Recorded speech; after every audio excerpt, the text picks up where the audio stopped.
Welcome in, everybody, to another edition of Warm Weather Fans, the Sun Belt podcast. My name is Brian Stone. I am your host, as always. Once again, joined this week by Matt Miguez and Zeke Palermo. Guys, it's officially the start of football season. We just saw. They like don't call it week 0 anymore for some reason. It gets rolled into week 1, even though in this case, Georgia Tech would be playing 2 week 1 games if that was the case, which doesn't make a ton of sense Mhm. to me. But football is back. We got to see, a couple kickoff games last week. I did not stay up to watch Hawaii play an FCS school, but I did watch Georgia Tech and Florida State. So kind of scratch that itch a little bit, give you a little bit of a taste before they let you, experience the whole shebang. But Zeke, how are you? How are you doing? How are you holding up? And then we'll throw it over to Matt and get started here.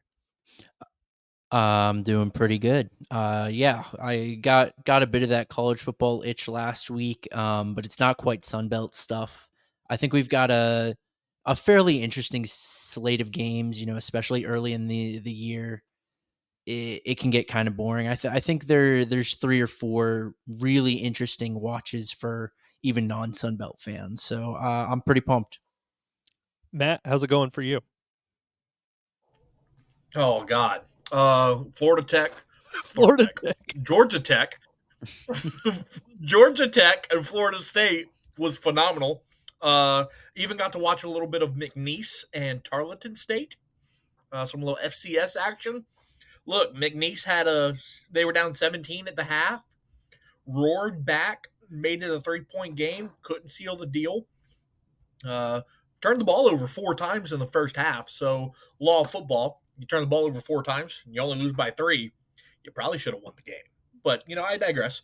Um, College football is officially upon us. It is insane that it is here because it feels like it kind of just ended. I feel like every offseason just goes by quicker and quicker every year. Um, but no, looking forward to a great week 1 slate and excited to finally preview some games rather than having some speculation. Yeah, so obviously we've been doing a lot of speculating up to this point. That's just sort of the nature of doing the previews. I disagree with you a little bit about the off season. It feels like post NFL draft, like it's just a slog to get back to football season. Like it's like I'm sorry, I just don't watch enough baseball for that to keep me. Now we did have the Olympics this year, so there was that to kind of hold us Mhm. over, but Yeah, that helped. yeah, there's not enough baseball in the world that would make me feel good about sitting through 87 games in the summer. Um, Right. all right, so let's start talking about this week's upcoming games. As Matt and Zeke both alluded to, we do have some good matchups. There are a lot of Sunbelt versus FCS type stuff as well. We can talk a little bit about those, but there's not a ton to say other than what to look for. How do you feel that this team is going to perform? So, I guess to start off with one of those, Matt, your favorite team, the ULM Warhawks, are going to take on Jackson State Thursday night, 7 p.m. ESPN Plus. It's in Monroe. No betting line, obviously, because it's FCS FBS. What, given that you're in the state, Matt, what are you looking for from ULM in this matchup? Because I know you're not a fan of the team, but if you were just looking at this with objective eyes and you said, I want to see if this team has improved or if they're just kind of going to keep serve with Brian Vincent, what are you sort of looking for out of the Warhawks in this one? I think the two biggest things I'd be looking for is A, what is their identity? Because, anytime you get a new head coach, that's always the big question. What's his stamp going to be? Is he going to run a passing offense? You going to mix it up? So what's their identity? This is a great opportunity for them to establish that early. So I'm really intrigued to see that. And then the other thing is General Booty. Obviously he's on the all name team. There's no doubt about that. But look, his both his dad and his uncle had pretty good college careers. They didn't really materialize in the NFL, but they were good college quarterbacks. And this is his first real opportunity to lead a team in college. So what does that look like for ULM under first year head coach Brian Vincent? I think in a game like this against Jackson State, where as bad as ULM has been, they're heavily favored to win. If there was a betting line, according to ESPN Analytics, 96.5% chance the ULM wins. So in a game like that, those two things are really the two key things that I'm looking for. Zeke, what are you looking for out of this game for ULM specifically? I need them to win. I mean, this is a team that we're all incredibly pessimistic about, at least from just like a 1 year window. Over the long scheme, we have varying opinions, but this year it's a consensus that this team's going to be lucky to scrape out more than 4 wins tops. So I need them to beat Jackson State. This isn't the Deion Jackson State that went undefeated and won the conference and had all this swagger. This is a very different Jackson State that didn't win their conference. I believe the SWAC is in divisions, or they're not in the SWAC. What are they in? They're Yeah, in the that's SWAC. The SWAC. Mm-hmm. I believe this. They are. I believe the SWAC has divisions. They didn't even win their division. Assuming they do have divisions. So I just need Monroe to win this game. It's not a foregone conclusion for me quite yet. I favor them heavily, but I need them to seal the deal. So one of the things specifically I'm looking for is something that Matt talked about, and I just want to go into detail on it a little bit, is the play style of ULM. Because last year and the last couple years under Terry Bowden, it was truly like a grab bag on the offensive side of the ball. Like you didn't know if they were going to throw the ball 40 times a game, if they were going to run it 40 times a game, if they were even going to run 40 plays in the game. You just had no idea. It was all over the place. There was no rhyme or reason to it. At least from what I can tell from when Bryant Vincent took over for Bill Clark at UAB, he liked to run the football, and that was the identity for the Blazers before Trent Dilfer came in and turned them into a spread air raid team, and that hasn't really bore fruit for them yet. But they were very, very good under Clark and then under Vincent when he stepped in and Clark stepped out as the head coach, running the football, being physical, 12 guys on the line of scrimmage and just going for it. And they gave, I remember Southern played them that year. They gave Georgia Southern a ton of issues. I think they ran, they had a guy who I think has since been released by the Vikings, but he had Yeah, McBride. 230 yards rushing solo in that game. And then I think they had another guy that had 60 or 70. So I think they ran for well over 300 yards when they played us. I just want to see if they're going to adopt sort of that bully ball mentality and just say, offensively, we're just going to blow you off the ball and we're just daring you to kind of shoot these gaps. So that's I think what is going to be most interesting to me. Zeke, as you said, like the talent level for Jackson State has taken a total nosedive, but that was kind of to be expected once Shador and Travis Hunter and all those guys moved on. But I'm just kind of interested to see how that all pans out. Obviously, there's no pick involved because it's FCS to FBS, but I think it will be very interesting just to kind of get a temperature check on ULM and kind of see where they're at right now. Now, a game there is a line on an hour later on CBS Sports Network, 8:00 Eastern Time. Coastal Carolina is traveling to Jacksonville, Alabama to take on the Gamecocks of Jacksonville State. Jacksonville State is a 2.5 point favorite. Over under is 55.5. I saw a thing today that Coastal's coach hasn't yet named a starting quarterback, but I think he implied that Vasco is sort of the leader in the clubhouse. So we'll have to see how all that pans out. I thought Vasco was pretty good in limited duty last year. And we even talked about it on the preview episode. It didn't really make any sense that in theory that he would just kind of be shoved to the back of the line after playing pretty well in the system last year. So that's going to be one thing that's interesting to see for me is quarterback wise, where are we at? Like what does it look like when you have a guy that has a full camp, off season, all of that sort of stuff, instead of this half Grayson McCall, he's in, he's out, he's concussed. There's a third, Jarrett Guest was in the mix, Vasco was in the mix. If you can settle down and settle on one quarterback, what does that sort of look like? So that's what appeals most to me about this game. That and just seeing if they can keep the momentum that they had started to build at the end of last season up with sort of a really new roster. I think we talked about 66 transfers for this team since last year. It just feels like a new team from top to bottom. So that there's going to be a lot to watch in this one. But Zeke, where are you kind of stand on this Jacksonville State and Coastal matchup? I think Jacksonville State is really going to dominate this game. This is a team that pounds the rock. I mean, they ran for 237 yards on the ground last season on average. Coastal couldn't stop a nosebleed on the ground last year. They were very porous defensively in the front seven, and I've seen nothing that indicates to me that that's going to change. I really worry that I mean, this game could end up like a 7-10 point differential, but Jacksonville State's going to have the ball for 37 minutes. I as we talk about the spread, I like Jacksonville State against the spread. I don't like the optics of that pick. Like, as I say that, it doesn't feel right. I think, and maybe this is just a vibes call, as I'm prone to do. Coastal should beat Jacksonville State, but I think Jacksonville State is just way too much rushing wise. That's what Rich Rod likes to do. They're not going to be able to stop him.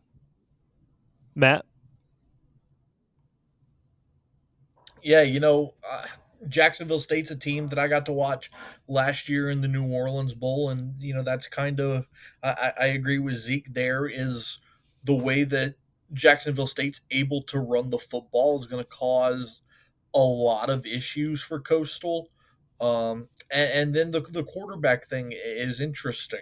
You're For them, you're 3 days away from your game, and you can't even tell the media who your starting quarterback is going to be. Now, maybe it's one of those things where they know and he just doesn't want to say, and that's probably the likely scenario, right? But I'm interested to see how that's all going to play out. You got to go on the road. You got to play a team that had a really good year last year. Granted, they play in a weak Conference USA. It's going to be them, Liberty, and everybody else. And so, what does that look like week one?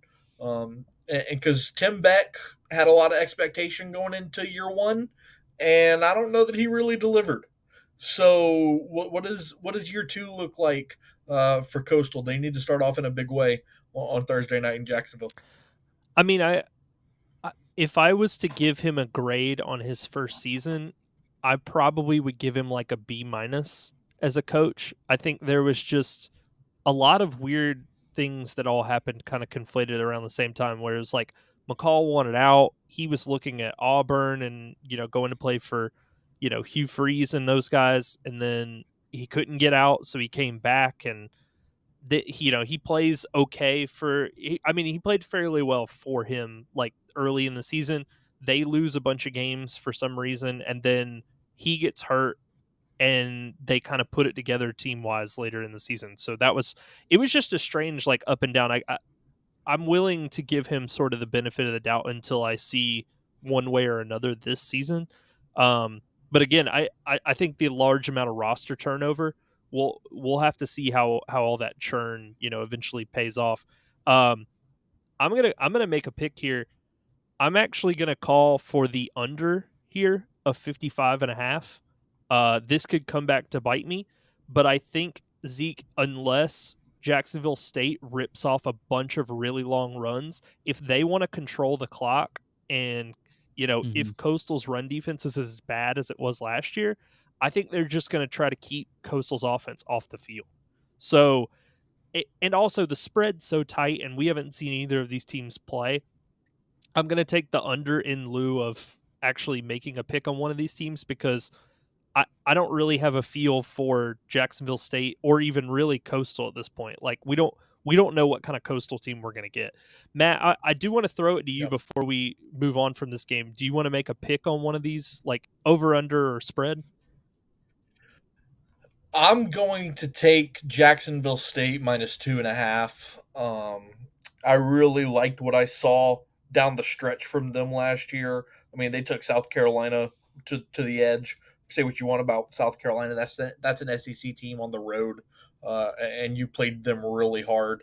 Obviously, got the win over the Cajuns in the New Orleans Bowl. Fought through, giving up 3 defensive touchdowns, and still found a way to win. Like that's a good football team. And Rich Rod's got some good things going over there, and I think they start 2024 off the right way with a win over a Sun Belt opponent on TV. Give me the Gamecocks minus 2.5. Zeke, your pick was Jacksonville State minus 2.5, right? Yes. Okay. He looks like he's agonizing over that pick, like on the video. Again, I loved it. I'm prone to make calls based on vibes, and like Jacksonville State should not be beating Coastal. That's fine. I mean, people have made picks off of But give me. people have made picks off of I mean, yeah. dumber things than vibes. I mean, it is what it is. All right. That is true. So let's get into Saturday's slate. This is one we don't have to spend a whole lot of time on, but at 3:30 ESPN Plus, App State is welcoming in East Tennessee State, an FCS school. I don't really have a lot to add on this game. I expect App is just going to absolutely smash this team. I don't know anything about East Tennessee State. Hand up. Sorry, FCS diehards. Like I stopped keeping up with the FCS after Georgia Southern and App moved up 10 years ago. So I don't know anything about East Tennessee, but if App ends up being as good as we anticipate them to be, I just think they're going to run roughshod over them. Yeah. Is everybody agree. kind of on the same page? Cool. All right. So getting into, another of the real actual games, Georgia Southern is going to welcome Boise in at 4:00 ESPNU to Paulson Stadium. Boise is a 13-point favorite on the road. I have my pick, but I want to throw it to Matt because I don't know if he saw this, but if he didn't, I want to burst his bubble live on the air. Malachi Nelson is not starting for the Broncos. Yeah, It is I know. It's Madsen or whatever his Matt, name would is. you like to take a guess at how tall Maddox Madsen is? I looked this up like 5 minutes before we started recording. Isn't he obnoxiously tall? He's 5'10". Oh, okay. He's obnoxiously short for a quarterback. Got it. For a quarterback, look, he added. Look. Well, look. Hey, if you got a running back that's 5'10", like It's fine. You're okay. That's fine. Look, I'm not gonna knock a 5'10" quarterback. The Cajuns had a 5'10" quarterback for a couple years that diced up the Sun Belt. So we'll see. I'm very surprised that Malachi Nelson's not getting the start. Highly touted prospect, went to USC. And really, you felt like the only reason he left USC was because he was buried under the depth chart with Caleb Williams and Miller Moss. Just didn't really think he would ever see the field. So kind of thought he was a shoe-in to be the starter at Boise State, so a little shocked by that. But I think this 13-point spread is kind of wild. Mm-hmm. There's a ton of unknowns about Boise State. Obviously, there's questions around Georgia Southern as well. Brian, you know that pretty well. They ended their season on a 5-game losing streak last year. I just Paulson's a weird place. Paulson has got a long track record of just some freaky things happening. I'm not going to say Georgia Southern's going to win the game, but week 1, everybody's knocking off the rust. Mistakes are going to get made. I'm not picking Boise State minus 13. I'm just not. So my pick for this game, I'm gonna take the over I feel like both of these offenses are going to be able to put up points. Georgia Southern's proved that under Clay Helton. With their air, they score points in bunches. I think Boise State will be able to do the same. So I'll take the safe pick here and give me the over.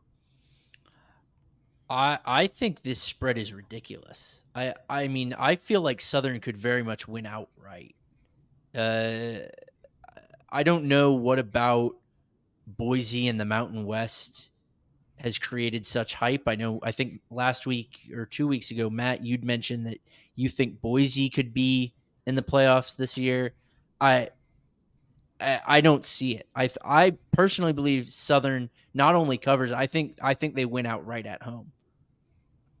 All right. I think their aerial attack is too much. Boise's got a pretty solid secondary from a talent perspective. Phil Steele has them as the best secondary in the Mountain West, but I don't see it out of Boise. I know they're fun. I know everyone college football is at its best when Boise State is good, but I don't. 13 points is ridiculous.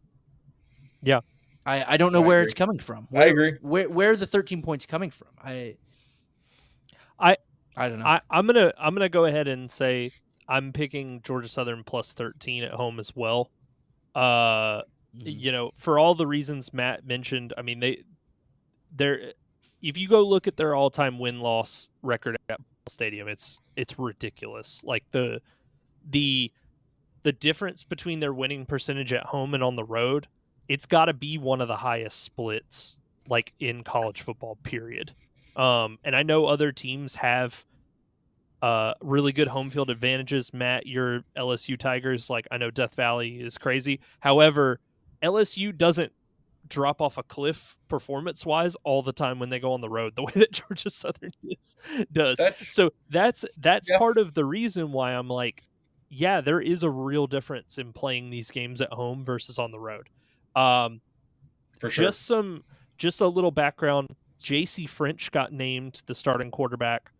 Yeah, he did. I actually like that decision more than I would have if Dexter Williams or one of these other guys would have played David Dallas.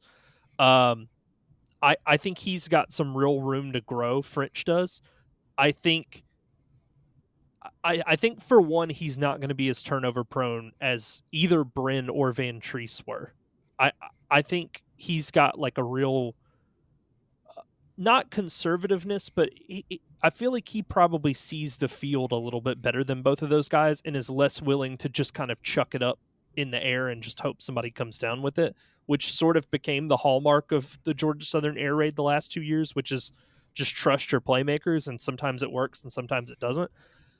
This could be totally coach speak, but I watched an interview with Helton and why he chose French, and he said that out of, I think he charted like 150 snaps, he said that French had one turnover on the 150 snaps he took in fall practice leading up to this game.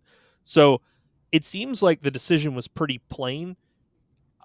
The only real downside that I can think of is a couple of things. Number one, if it does turn out that French is very good, last year is going to look even worse in hindsight than it already did because they kept just throwing Davis Brin out there and he was absolutely awful and they just kept doing it anyway.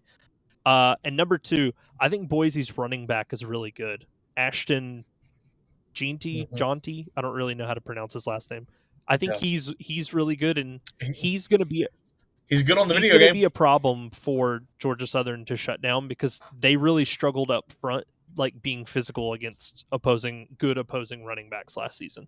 So I think that's going to continue. To me, that's the biggest area of concern. I'm not as, and I could be totally wrong on this, I'm not as worried about Madsen dicing them up in the secondary as I am them just giving up 6 yards every play on the ground and Boise's running backs getting 30 carries, 40 carries between them. So that's my pick. I'm looking forward to this. I think this would be a really good like actual measuring stick for where Georgia Southern and JC French, and if Helton keeps a job going into year 4 potentially, because this season could go a lot of ways for him. He could either overperform and end up, in a P5 again. He could underperform, be fired, or he could be 8-4, 7-5, and just barely keep his job by the skin of his teeth. So it's Yeah. very interesting. I mean, I don't know that we've had a coach in a long time that has as many potential outcomes as Helton does, and it's just because they've been hovering around 500 every year. All right. Okay, next game, 4:15, SEC Network. The Old Dominion Monarchs are going to travel to Williams-Brice Stadium to take on the South Carolina Gamecocks, not the Jacksonville State Gamecocks, the South Carolina Gamecocks. South Carolina is a 3-touchdown favorite. Over-under is 52.5. I think I'm going to take Old Dominion plus 21. And it's not because I love their team or any of that.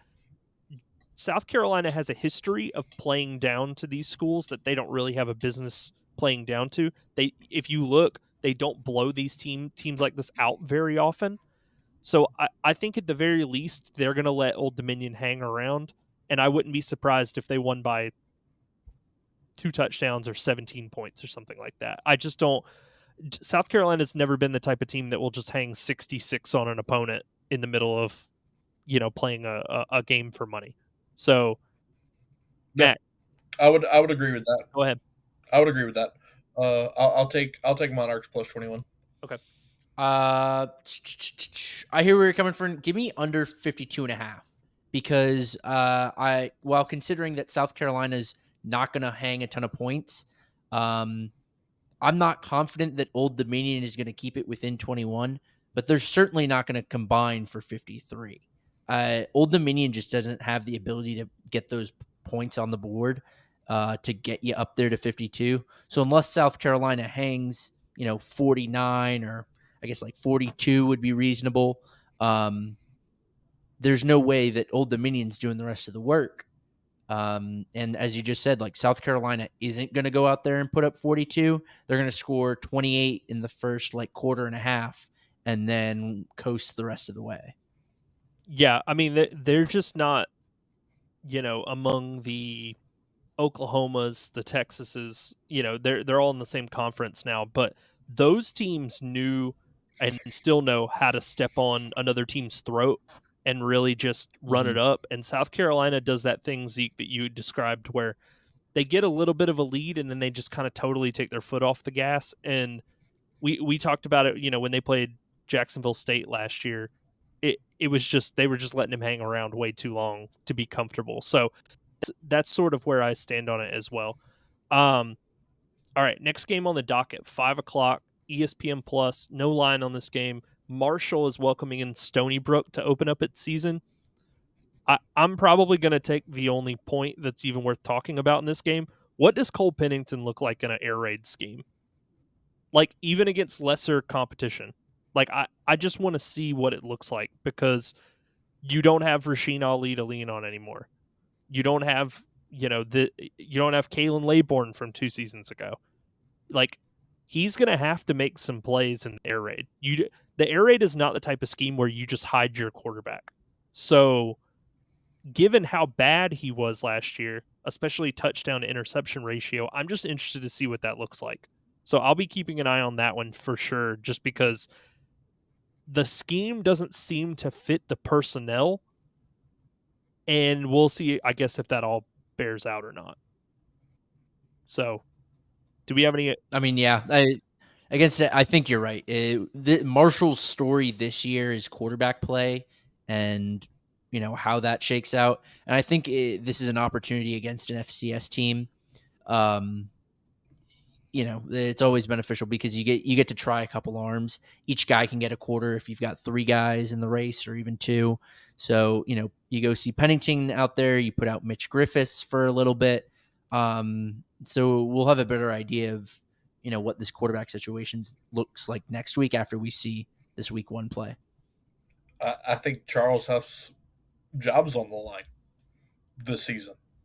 I think this is a year where he's got to produce and look. You look at the schedule and It's not kind.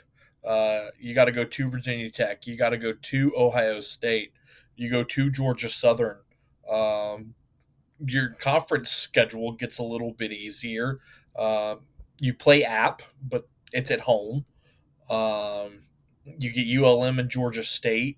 You get Coastal and Old Dominion. So I mean, Charles Huff's going to have to play really well down the stretch.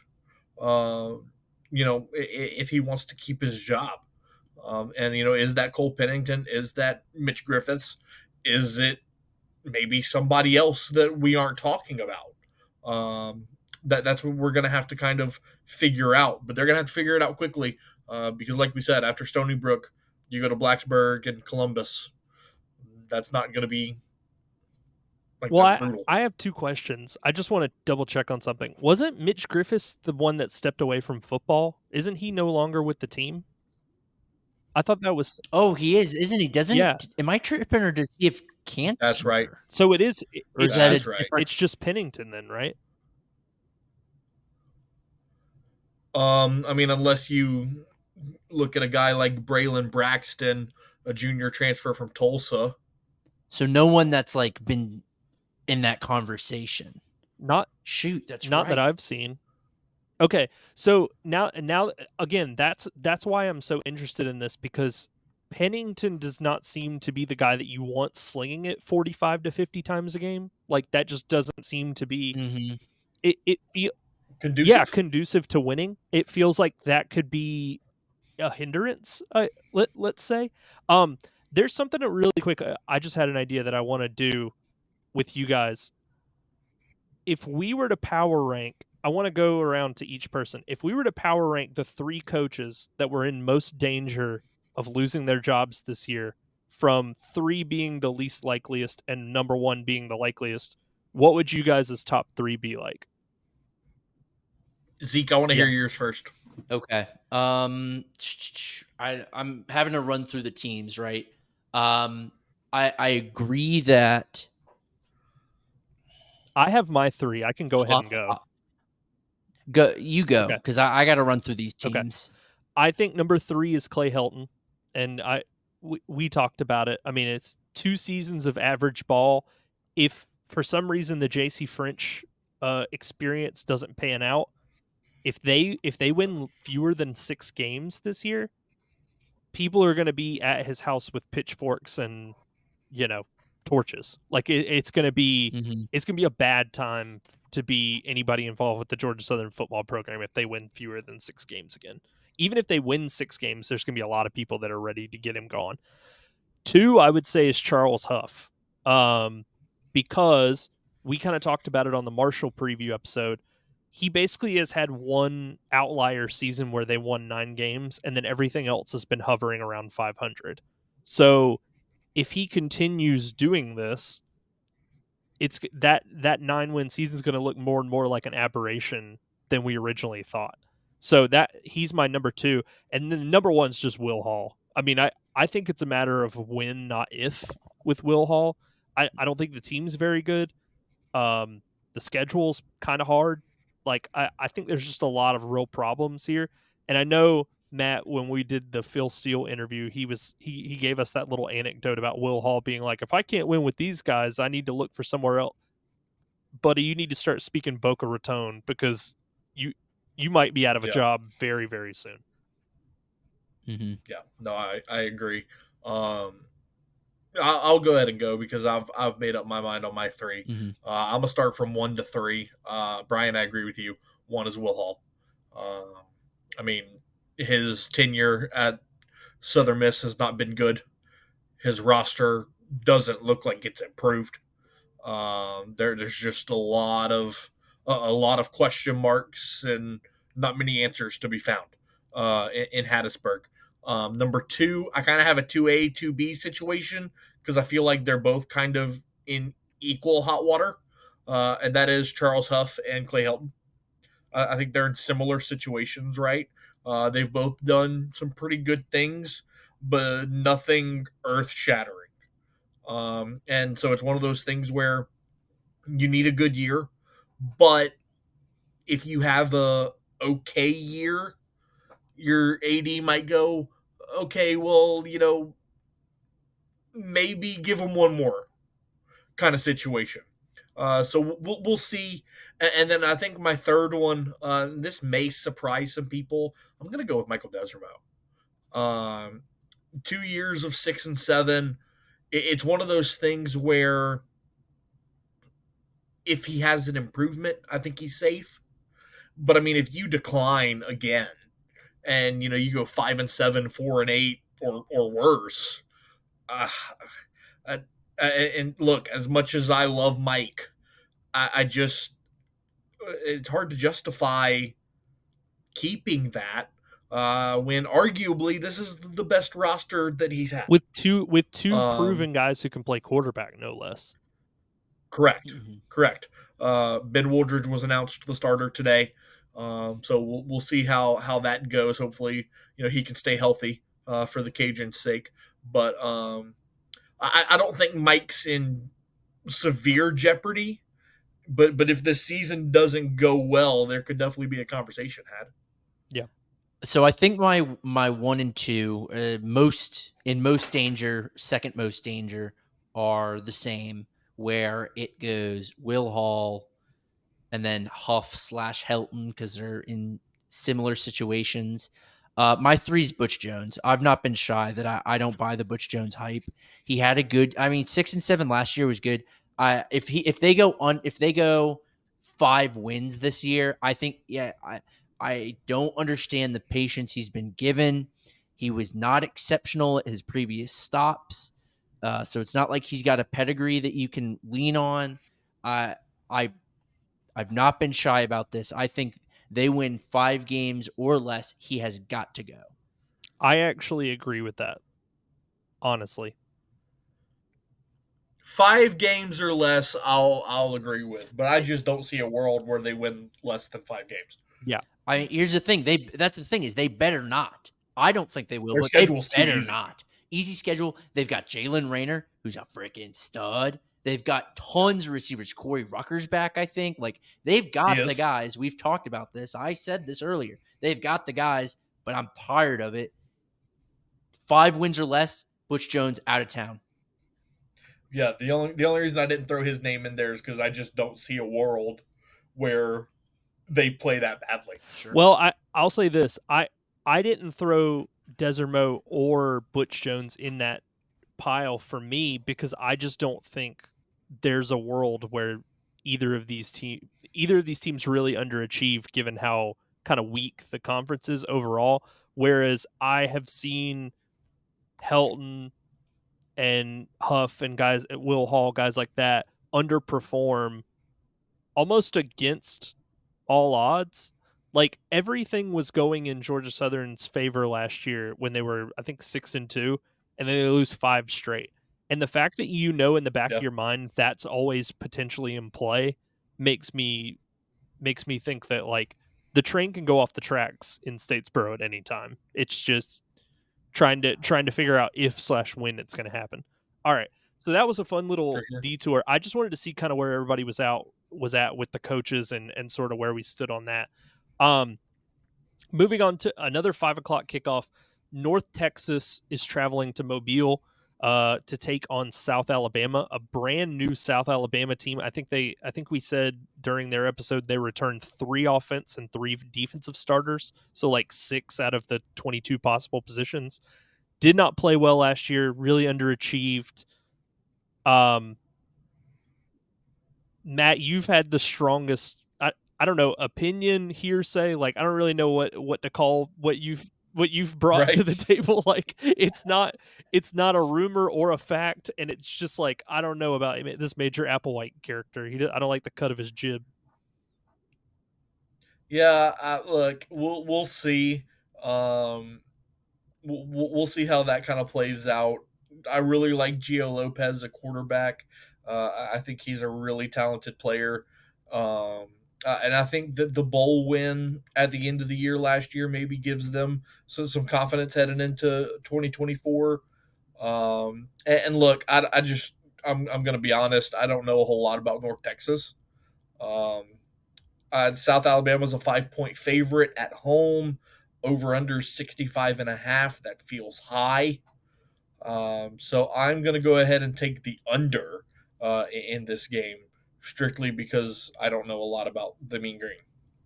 Yeah, I like the under here as well because we had a whole episode about South Alabama and where they're at, and North Texas is just depleted. I like Matt, don't know a ton about them. Former Sunbelt team, fun anecdote, I suppose. But their new quarterback, Io Adei, who is now a Sunbelt player at James Madison, rushed the ball a ton last year, gone. Top receiver, gone. I don't usually like taking the over-unders but I don't know North Texas well enough to say anything here. It appears to me that North Texas has no production available to them week one. And I mean, South Alabama is in a very odd spot right now. So give me the under. Yeah, I'm gonna take the under as well. For all the reasons that you guys both mentioned. I like Gio Lopez, but they don't return a whole lot around him. Zeke, you talked about North Texas. I don't really know anything about North Texas as well, but the fact that they've lost kind of their two key offensive playmakers makes me think that they're going to have real trouble moving the football. I think both of these teams are. So I also feel like that early in the season that the defense is favored to the offense unless you're playing an FCS school and are just going to stomp them. So when you're playing kind of a mano type game, I feel like it's probably going to be a lower scoring game than I, anticipated. I think this is a game where you have two really good quarterbacks, and then everything else is just a giant question. Because again, if you remember with North Texas, you have TCU transferred Chandler Morris as at quarterback. So Chandler Morris and Gio Lopez, two really good quarterbacks, but the question is, what do you have around Mm-hmm. them? Because a quarterback can't do it by Right. himself. You got to have an offensive line to protect him. He's got to have receivers to catch the ball. So that's what it's going to come down to: who has the better supporting cast in this one. Yep. That I couldn't agree more. You can have the best quarterback in the world, and if you don't have pieces around him, you might as well go ahead and throw in the towel now. Correct. 7 p.m. Eastern time, we've got Central Arkansas is traveling to Jonesboro to take on Zeke's favorite team, the Arkansas State Red Wolves. Central Arkansas is an FCS school, right? Yes. Okay. Correct. I was just wondering why ESPN has a betting line listed. I noticed that. I thought Arkansas that was State is Because Arkansas State is so bad. Here we go. All right. Arkansas State is only a 9.5-point favorite according to ESPN. I don't know where they got this information from because I didn't think they set lines on these games. Can someone, since I'm talking right now, can someone just double check that Central Arkansas is an FCS school and are in fact They they are. are? All right. They Well, are. if the spread, I'm not going to write this down because I think this is either a glitch or something like that on the site. If it was 9.5, I'd take Arkansas State all day and twice on Sunday. But I'm not going to treat it as if it's a real pick because, frankly, there shouldn't be anything there. But I think offense wise, I think Arkansas State's charged up. Jalen Rayner, Corey Rucker, all of those guys. I think they're just gonna. I think the real question is how bad does the Red Wolves defense look when it comes out? Because that has been what has hamstrung them the last couple of years, along with not having a quarterback. And it's like now you have Rayner, you need to figure it out defensively, or you're just going to waste his time as well. So, For sure. all right, another 7 p.m. kick. We've got Nevada, who played pretty frisky against SMU the other night on Saturday, traveling to Troy to take on this Troy team. And I hate to say this, I'm going to take Nevada +8 on the road. I kind of liked what I saw the other day from them from SMU. I mean, they fumbled it away at the end, but I don't think anybody has factored in quite how much Troy is rebuilding. I think people are kind of just helmet scouting and saying Troy's been good the last couple of years, right? But they don't have any of the pieces that help them get there.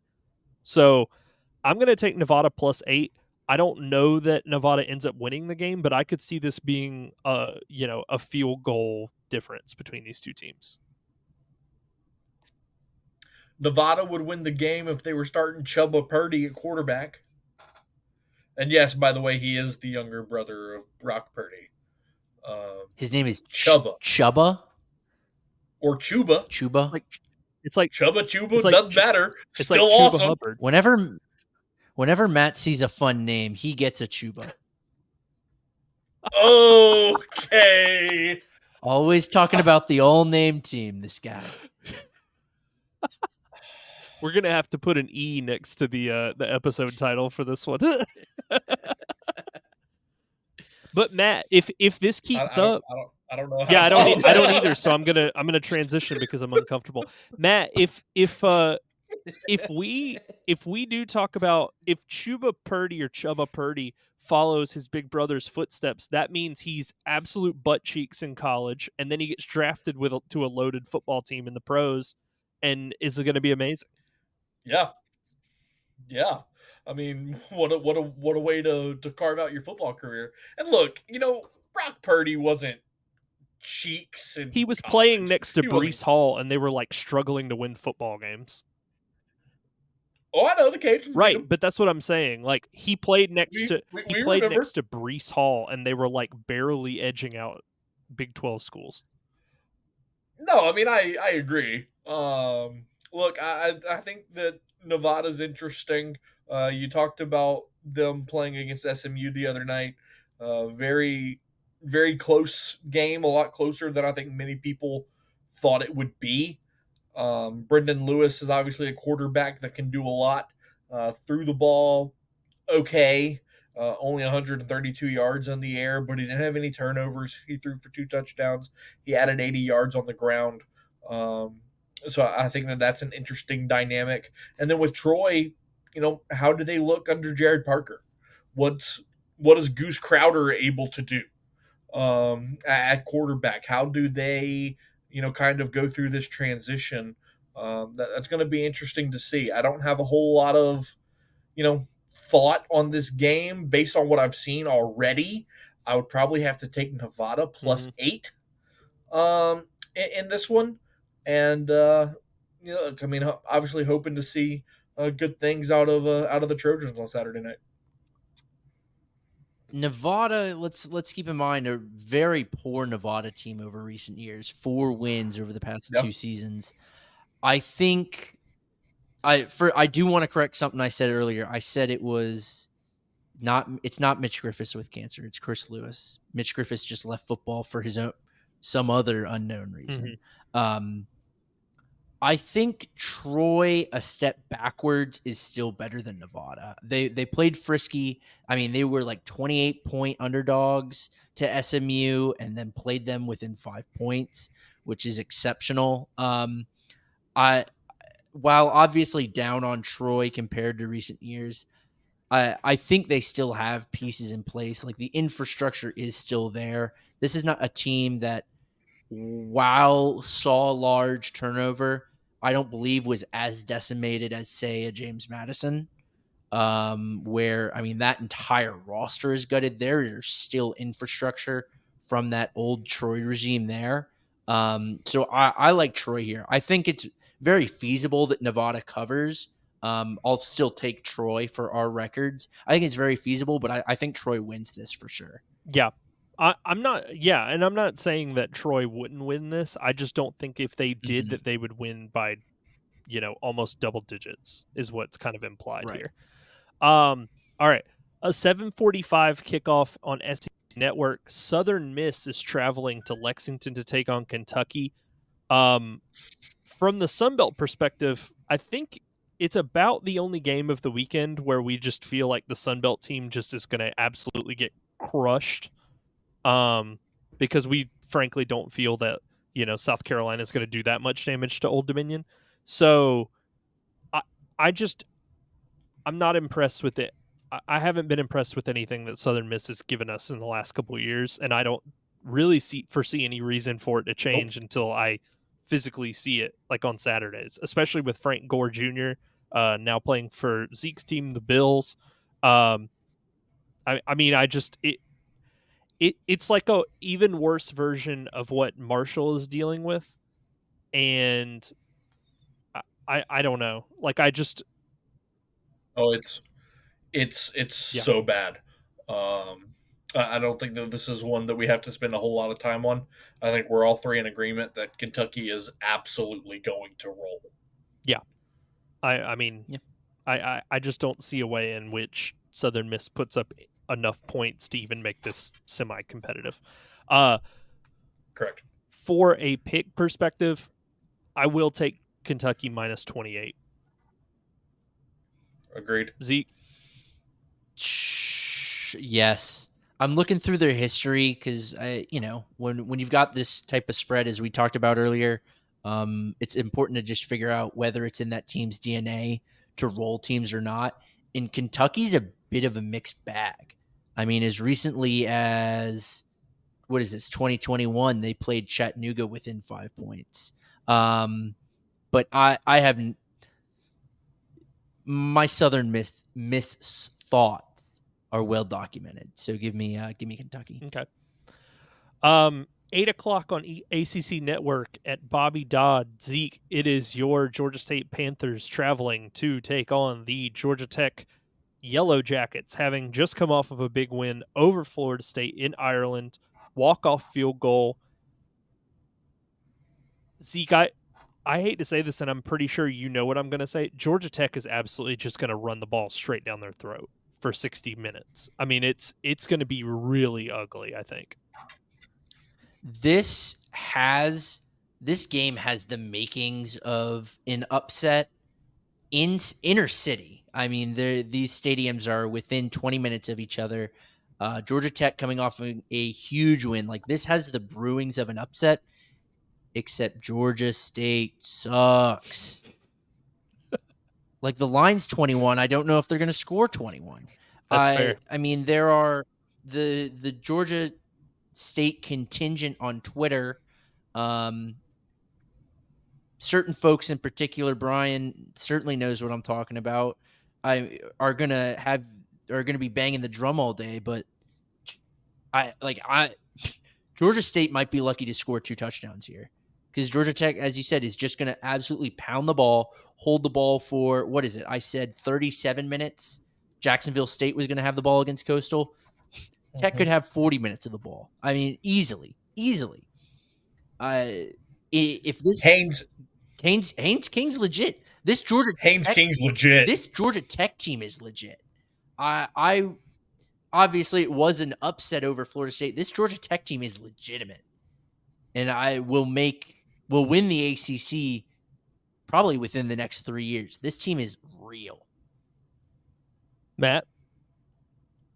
Yeah, I mean, I can't agree more with what Zeke said. I mean, Georgia Tech looked fantastic against Florida State, a team that many people thought would roll over Georgia Tech.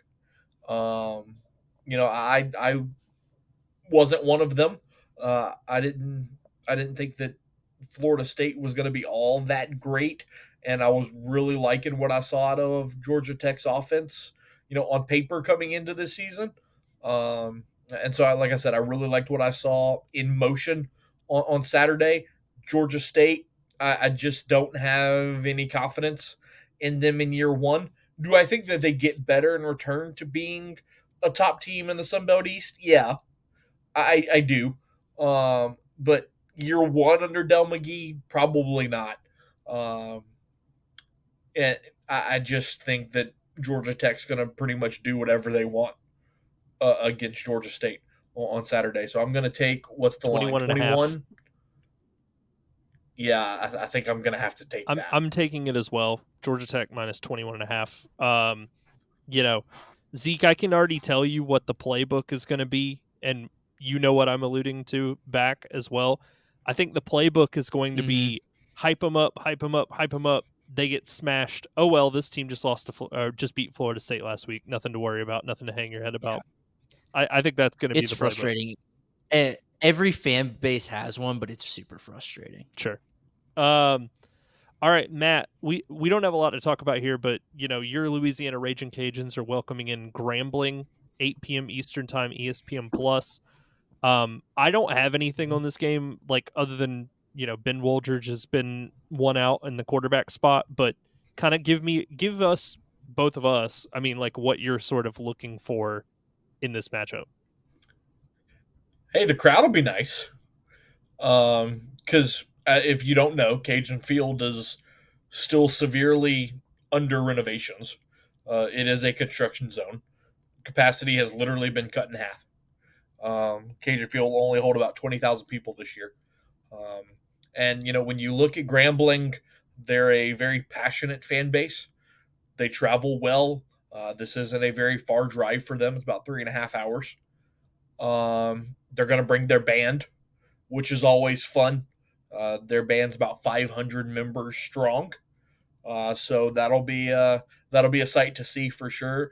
This is always a fun game when you get to play in-state opponents like this with a passionate fan base. It just creates a really fun environment. But look, on the field, Grambling's got a ton of questions. Mickey Joseph comes in, first year head coach. Their quarterback is back from last year, who was a really good player, Miles Crawley. But outside of that, they've got a lot of new faces. I think I read over 45 transfers. So I mean that's almost a brand new roster. So it'll be interesting to see what they look like for the Cajuns. Like I said earlier, I think this is the best roster that Mike Dissermo has had.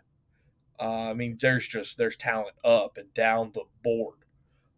So I really look for the Cajuns to kind of flex their muscle early, put their stamp on this game, show the rest of the Sun Belt that although it's against a SWAC opponent, that they're not going to mess around this year and they're going to be a force in the Sun Belt, which a lot of people think that they will be, and I think they show that on Saturday night against Grambling.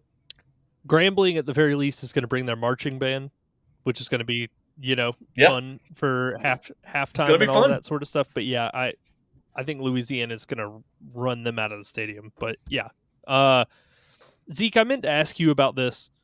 If you had to put a percentage on it, because I was talking to Matt about this before we started recording, if you were to put a percentage on the number of Georgia State fans that make up Bobby Dodd on Saturday, would you go higher than 3%? I'm just generally asking. Like, I don't know. Right. That's a good question because you also, I think Georgia State may have a higher attendance at this game than they do at their own home games. I think that's I I'm think shaking that is my a head because I legitimate. believe you. I think it's I very believe it legitimate. too. I mean, That's why I'm laughing. Shoot. My sister went to Georgia State. Her best friend while living in Atlanta went to Georgia Tech. I mean, this is a game that like families and friends are going to go out to. Families and friends don't go out to Georgia State games. Percentage, shoot, man. I mean, I'd have to look at capacity numbers and stuff.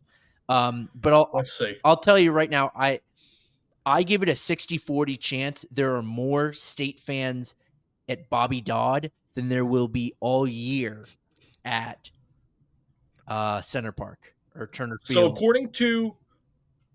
according to Georgia Tech Athletics, Bobby Dodd has a capacity of 51,913.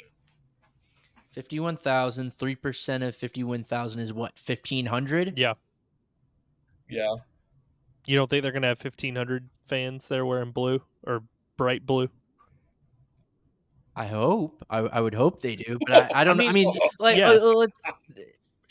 I'm going to say under because, I mean, it's not going to be a sellout, right?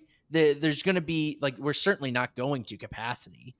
So, well, will you be there this Saturday? Probably not. I don't think so. I want to be. I don't believe I will be. Well, my issue is, and we'll move on because we got two final games to kind of wrap up here, as we wind down. My thing is always people that are not you, Zeke, because you're not like this. Again, we probably all know who I'm talking about. The certain like Georgia State diehards claim that the attendance stuff is overblown, and it's just not. Like, just look at the It's pictures not. from the games. Like, the number that they announce attendance wise is nowhere near where it actually is. Like, I know every team does that, but it's never more apparent than when you go look at pictures of Center Park or I Turner think Field or I whatever. think that is maybe not resolved. I think it's going to be better this year. From what I've seen, Del McGee is like on campus, getting in with the student groups. There was a photo of him on Twitter the other day with like some of the sorority and fraternity like presidents. Like he's out there. He's coming from Georgia. He wants people to care about this football team. Where I don't want to say Sean Elliott didn't want people to care, but I I never heard any reports of him with boots on the ground on campus. The dude's family didn't even live in Atlanta. So I think it'll be better. I think this year will be a serious uptick, but there is a ways to go. A ways to go. Well, my issue is not how involved the coach is on campus. My thing is Mhm. Georgia State is a commuter school, and I think a lot of the people that go to the school or even remotely interested in attending a game are not going to show up for a 3-4 win football team. And I think that's Mhm. about the long and the short of it. Like, I wouldn't be surprised based on what you said. One of the things we didn't really bring up. One of the things you said about why there would be so many Georgia State fans at this Georgia Tech game. I think some of it too is the bandwagon factor, which is Georgia Tech's just coming off of Mhm. this huge win in Ireland over the number 10 team in the country preseason. I think at the very least, you know, besides the fact that it's still in Atlanta, I think you could be like make the argument that some Georgia State fans would say, "Hey, I want to see this Georgia Tech team play in person." And also they're playing Mhm. my team. And I think that's kind of first and secondary. Those priorities should probably be flipped. Um but I don't know. I just the attendance numbers are concerning for a reason. Those aren't things that are just made Mhm. up by people wanting to make jokes about Georgia State. Like, you can look at it. All right, so let's wrap up here. We got two final games to go. Another 8 p.m. kick on ESPNU. James Madison is traveling to Charlotte to take on the 49ers of Charlotte. Um, James Madison, we talked about it, a gutted roster. Coaching is different. Roster is totally different, other than a few holdovers. Um, with that said, JMU is a 6.5 point favorite. Over under is 50.5. I'm just gonna ride with JMU. I don't feel great about it, but I know nothing about North Texas. I know less than nothing about Charlotte. So I'm just gonna give JMU the benefit of the doubt. If it bites me, I'll just chalk it up to the game and just say it is what it is. Yeah, I'm gonna agree with you. Charlotte was really bad last year, and even a gutted JMU roster, I still think is better than Charlotte. Yeah, give me JMU here. Yeah, this is a very bad Charlotte team, and coached by Matt's favorite Biff Poggi. Yeah, I have no idea who that is. Well, he's on your all name team, of He's course. the coach. I mean, he has to be. He's the coach of the all name team, of course. Yeah, he has to be. Mixing the villain from Back to the Future with a pogo stick. Yeah, that sounds about right. Um, I'm good with it. do you not get that right? Never mind. All right, last game, last game here. Uh, another 8 p.m. kick, ESPN Plus. Texas State is welcoming Lamar to San Marcos. Uh, Texas State is a 31.5 point favorite. Is Lamar FCS as well? That's what I was. That was my face. They're FCS I as well. So not sure where the betting odds are coming from, Well, but if this was a real line, and I'll look it up after the show. If it's a real line, I would be hammering Texas State. I'd take I it. would be hammering Texas State. Yeah, I'd take it. Jordan McLeod is going to be on a warpath, both because he didn't get taken by any of the big programs that probably should have come calling after what he did last year. But also, I mean, we talked about it. Zeke, I know you're more bullish on him than we are, but my concern, and another thing I want to address, Zeke, I do like how you and the one Texas State guy on Twitter were just going back and forth, like making each other feel better. My one little monkey wrench I'd like to throw in your system is I don't think I was disrespecting them by saying they had the best offense in the Sun Belt. Like, if that's disrespect, No. then chain me up. But like I'm just like, yeah, my concern is with their defense. Like that's literally it. I'm fine with everything else. So Hey, shout out Bobcat Den. I know you're out there somewhere, man. no, yeah. And It's Yeah. you and me against the world. I'm We like Bobcat Den. again, I was not being disrespectful by saying they had the best offense and the Yeah. best quarterback and what the most explosive running back in the conference. I was just like, yeah, defensively they need to get. I have the same stance as I do against Arkansas State. They need to get better, and I need to see it happen. So if that happens, then yeah, I'm fine picking them win Sun Belt. But at this point on paper, App has a better defense. So that was all I was saying. Zeke, you again, you're the Texas State guy. Talk about what you need to see out of them, even though they're playing an FCS school. 35-point win.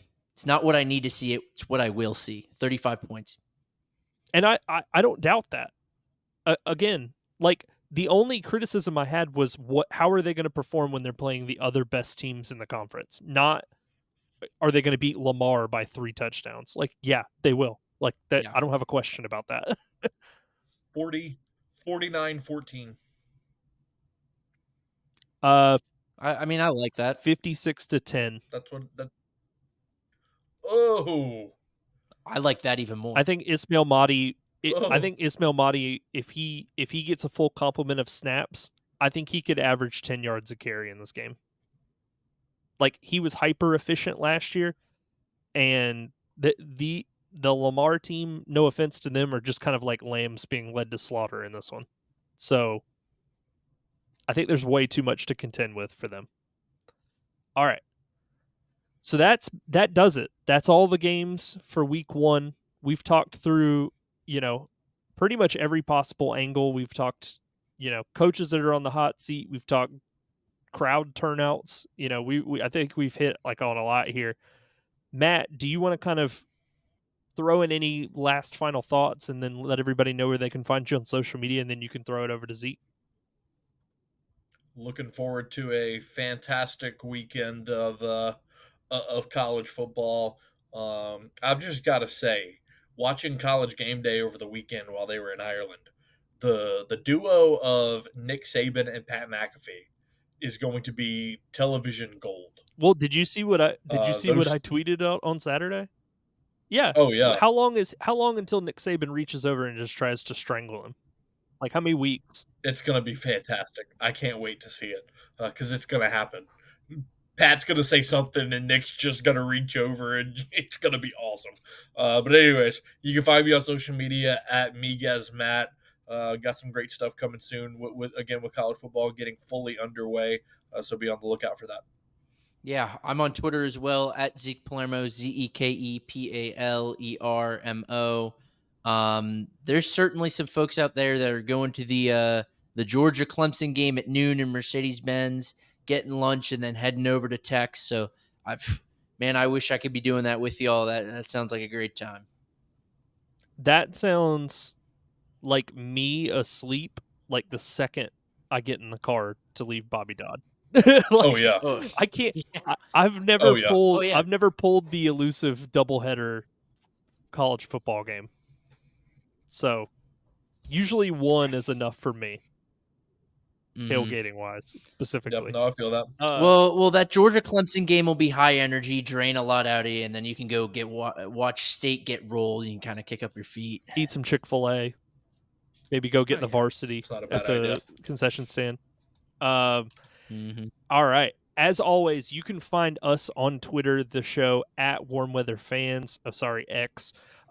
We are on YouTube, as a reminder, at Warm Weather Fans on YouTube. Again, we have, for the video portion, we now have this little scrolling banner. It basically has every contact for us. You can email questions, comments to the show at warmweatherfans2 two warmweatherfans@gmail.com.